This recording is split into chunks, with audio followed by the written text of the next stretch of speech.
Чындыгында жакшы аттардын бири Айжамал. Айдай жамалдуу болсун, бир эле жаркыраган айдай эмес, жан дүйнөсү дагы жаркырап турсун, таза болсун, көөдөнү таза болсун, бир эле сырткы келбети эмес, ички жан дүйнөсү дагы таза болсун деген максатта Айжамал деп коюшат. Чындыгында айда дагы бир жамалдуу ай бар, жерде бир жамалдуу ай бар. Жердеги Айжамал сен бол, айдагы бир ай жетиштүү деген мааниде Айжамал деп коюшат. Жамалдуу болуңуз, жан дүйнөңүз дагы жамалдуу болсун, чырайлуу болсун. Айжамал эжелерибиз айдай жаркырап, акыретте дагы Куран жаттап, ыймандуу болуп жаркырап туруңуздар. Маминки сыночиктер, апасынын эркетайлары угуп койсун. Качанга чейин апаңыздын кучагында жүрөсүз? Өз жеке оюңуз болбойт, жеке көз карашыңыз болбойт. Качан сиз апаңыздын кучагынан чыкмайынча. Армияга өткөндө айтат, армияга барсам болобу болбойбу? Чечишиң керек, сен барышың керек. Сен 16 жаштан өтүп паспорт алдың, паспорт болду, сен бойго жеттиң дегени.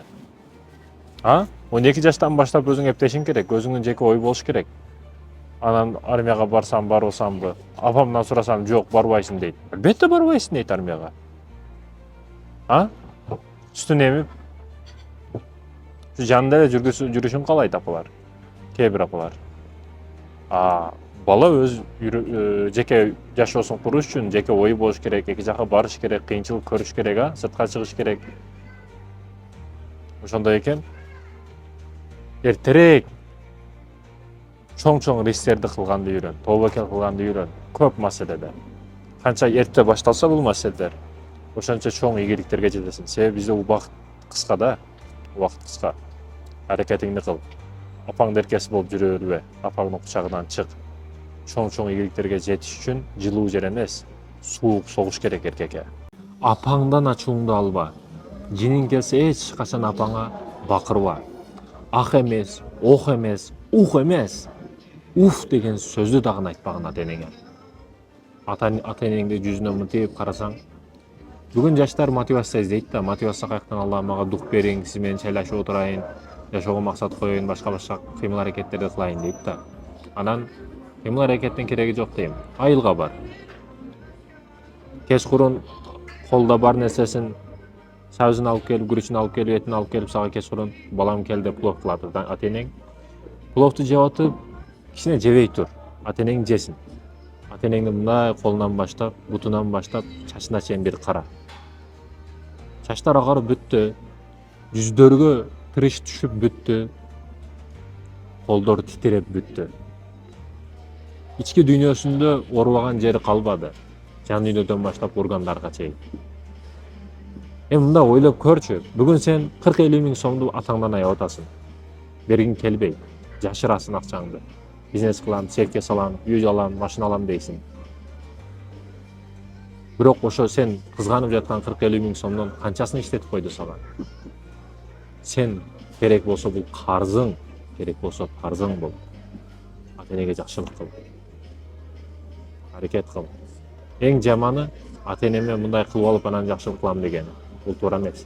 Колдон келишинче азыр не шартың бар, жакшылык кыла бер. Ата-энеге жакшылык кыл дегенчи.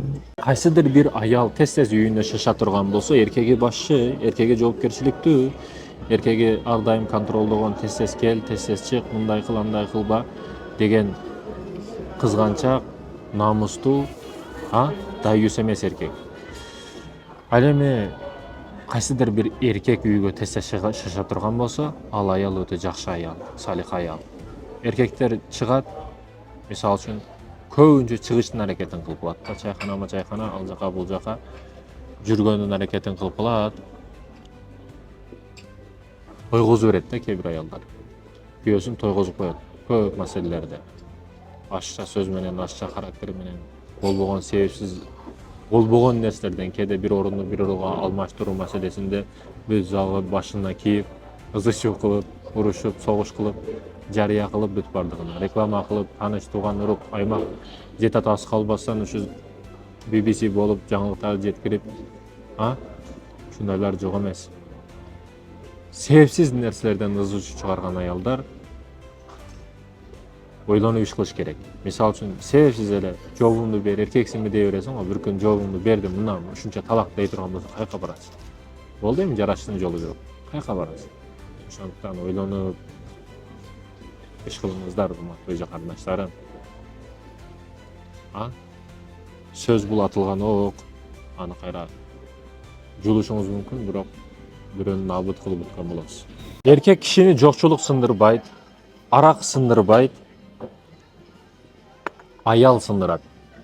Аялдан сынган эркек арак дагы ичет, жокчулукка жолугуп бомуш дагы болуп кетет. Бомуш болгондор байкасаңыз көбүнчө аял себеп.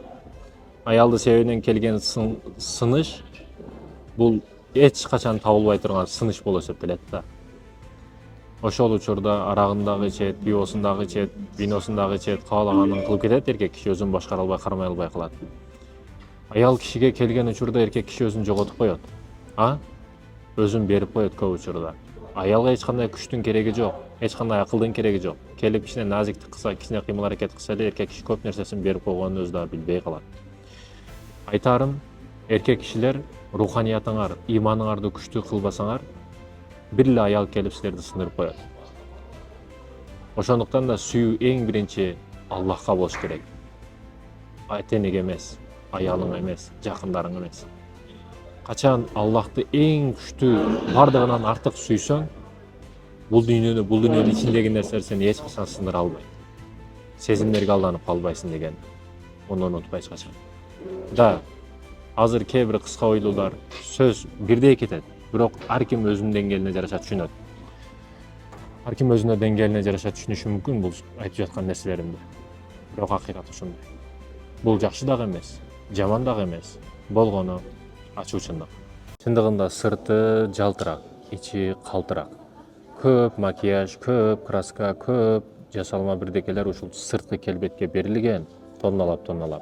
Бирок ички жан дүйнөсү кандай? Бир көздү ачат, кайра жумганда башка адамга айланып калат да. Бир кишини ачуусу келсе, ошону кармап кала албайт. Итаат, сабыр кылуу, күйөөсүнө баш ийүү деген түшүнүктөрдөн копейка да калган эмес.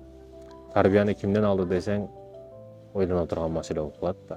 Кээде мынтип байкайсың, тайне-тай атасынан, апасынан жакшы тарбия алды деп ойлойсуң. Бирок мындай карасаң, баягы камсыз эмген, баягы бүркүттап жүргөн, кээ бир өзүн городская сезген, бирок кечээ эле айылдан келген кээ бир түшүнүктүү болду деп ойлойм. Ошондуктан тарбия маселесинде кенен ойломосок болбойт. Өзүңүздүн ар бир оозуңуздан чыгып жаткан сөзүңүз өзүңүзгө гана эмес, сизди тарбия берген аркаңыздагы адамдарга дагы таасирин берет. Эң жакшы садака аялыңа, үй бүлөңө берген садакаң эң жакшы садака. Албетте пайгамбарыбыз саллаллаху алейхи ва саллям бул тууралуу эмне дейт? Албетте эркек киши үй бүлөсүн камсыздап, тамак аш менен, продукта менен, кийим кече менен ошол нерседен сооп үмүт кыла турган болсо, ал кишиге садака дейт кылган жакшылыктары. Демек, биз бүгүн муктаж адамды издейбиз, көчөгө чыгабыз, ар кимден ар кандай муктаж адамды издейбиз. Негизи эң көп бере турган акча маселеси болсун, кийим кече маселеси болсун, баардыгы ушу аялыңыз да, үйдөгү бала чакаңыз, семьяңыз. Эң жакшы садаканы экен үй бүлөңүздөн баштаңыз. Бул бир эле моралдык, материалдык акчада гана эсептеп албаш керек. Бүгүн мисалы сиз өзүңүз 5 убакыт намаз окуйсуз, аялыңыз бир дагы убакыт намаз окубайт.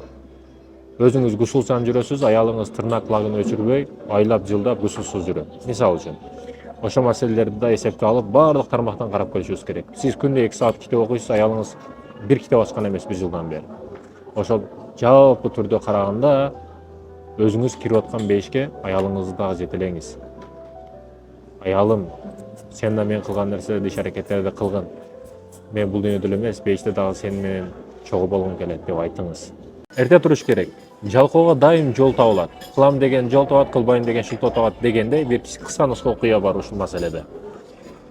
Бир адамдын баласы өтө жалкоо экен да, жата берет экен саардан кечке. Аны кыл, муну кыл десе дагы жашың өтүп атат, убакыт өтүп атат, бир нерсе кыл, жашооңо аракет кыл десе дагы жалкоо экен, эч нерсе кылбайт экен да. Чогулуп турган данды чачып качып кетет экен, челекте турган сууду себип качып кетет экен. Апасыны сөгөт экен, атасыны урат экен, айтор көп каршылыктарды кылат экен. Жамандык башынан чыкпаган бир бала экен да. Анан насаат кылыңыз, молдоке, балам ушундай шок, эч айтканыбызды кылбайт, адам болуштун ордуна айбан кылбаган иштерди кылып атат деп эрте турсун Адам болсун деп молдогона сабак окутканы алып барат экен. Молдоке эрте тургун, берекелүү болот иштериң, атаң айтканын кыл, апаң айтканын кыл, тарбиялуу болгон деп айтса, айтат экен. Анан бул окуяны улап, эрте менен куш эрте туруп, барып, сонун жердеги курттарды терип келип жейт экен. Үйүнө дагы алып келет экен. Түштө турган куш барып көчөгө чыгып, издеп эч нерсе таппай кайра кайтып келет экен дейт экен да. Анан баягы бала, шок бала не дейт экен? Демек эрте турган курттар куштарга жем болот экен да деп өзүнө жол издейт экен да. Жалкоо ар дайым өзүнө жол табат. Жалкоо кыламын деген жол табат, кылбайм деген шылтоо табат дегенде, бул жакта жакшылык жактан дагы, жамандык жактан дагы, эмгекчилик жактан дагы, жалкоолук жактан дагы карап көрсөк болот да. Жалкоо дайым жалкоо жактан карайт. Бул жерде аалым Молдоке кушту мисалга келтирип атат. Бул жерде примерди кимден алып атат? Курттан алып атат. Мындайча айтканда куш болушунун ордуна курт болгусу келип атат да буну. Айтайын дегеним, аракет кылышыбыз керек, жалкоо болбошубуз керек эркектер. Жегени букадай, бирок жалкоо эркектер бар бул.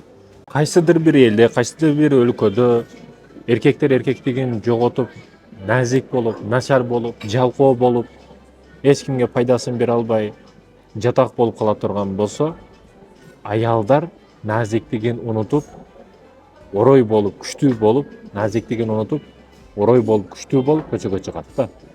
Бул жерде эми кыздар күнөөлүү, аялдар күнөөлүү деген туура эмес. Алар назик болуп үйлө отургусу келет.